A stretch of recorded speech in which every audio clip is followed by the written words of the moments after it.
बचन हृदय धरि राखा। सबकी परिस्थिति सबकी दशा एक सी है, होई नाम रखा देव ऋषि भाखा। मैया पार्वती जी अपने हृदय में विचार कर रही हैं कि देवर्षि नारद जी जो बात कह रहे हैं वह अन्यथा नहीं हो सकती। उमा सो बचन हृदय धरि राखा, और नारद जी के वचनों को मैया पार्वती जी ने अपने हृदय में धारण कर लिया। तो उपजेओ सेवे पद कमल सने हो, मिलन कठिन मन भासंदे हो। अब श्री तुलसीदास जी महाराज लिख रहे हैं कि उपजेऊ शिव पद कमल सने हो। जब देवर्षि नारद जी के वचनों के कार्य मैया पार्वती जी ने अपने हृदय में धारण किए, उस समय पे देवी पार्वती के हृदय में भगवान शिव के चरण कमलों में स्नेह उत्पन्न हुआ कि अब भगवान भोलेनाथ मुझे पुनः प्राप्त हो जाएंगे, परंतु मिलन कठिन मन भा संदेह।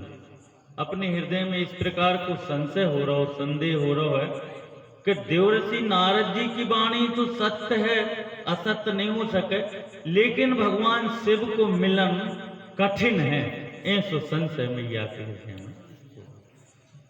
तो जानी को अब सरो प्रीति दुराई, सखी उछंग बैठी पुनि जाई। अब जानी कुअवसर प्रीति दुराई।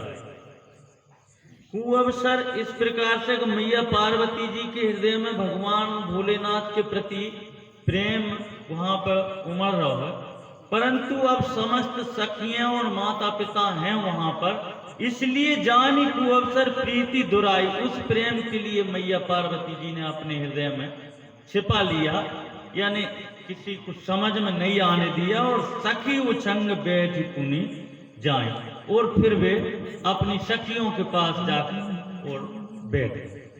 झूठी न हो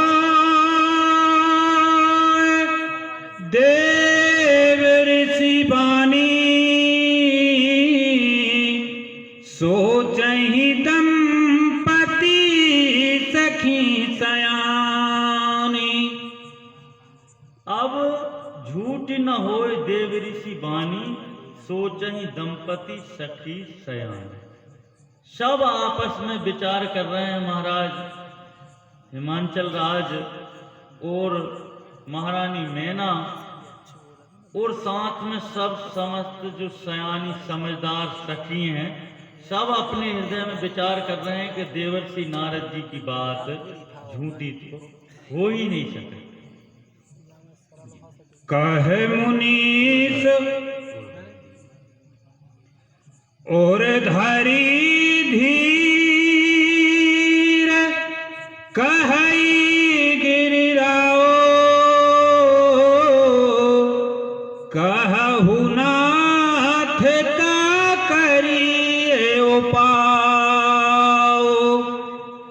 अब महाराज हिमांचल जी और धरी धीर कहई गिरिराव देवर्षि नारद जी से अपने हृदय में धीरज धारण करके और उपाय पूछ रहे हैं कि महाराज आपने जो बात बताई है, कहु नाथ का करिए उपाय। अब आप उपाय बताएं, जो बात आपने बताई है सत्य तो है, अब आप इसका उपाय बताएं। कह मुनीष हिमवंत सुनो, जो विधि लिखा देव दनुज नर नाग मुनि, को न मेटन हार लखन सिया रामचंद्र शंकर हरि ओम। जय जय सिया राम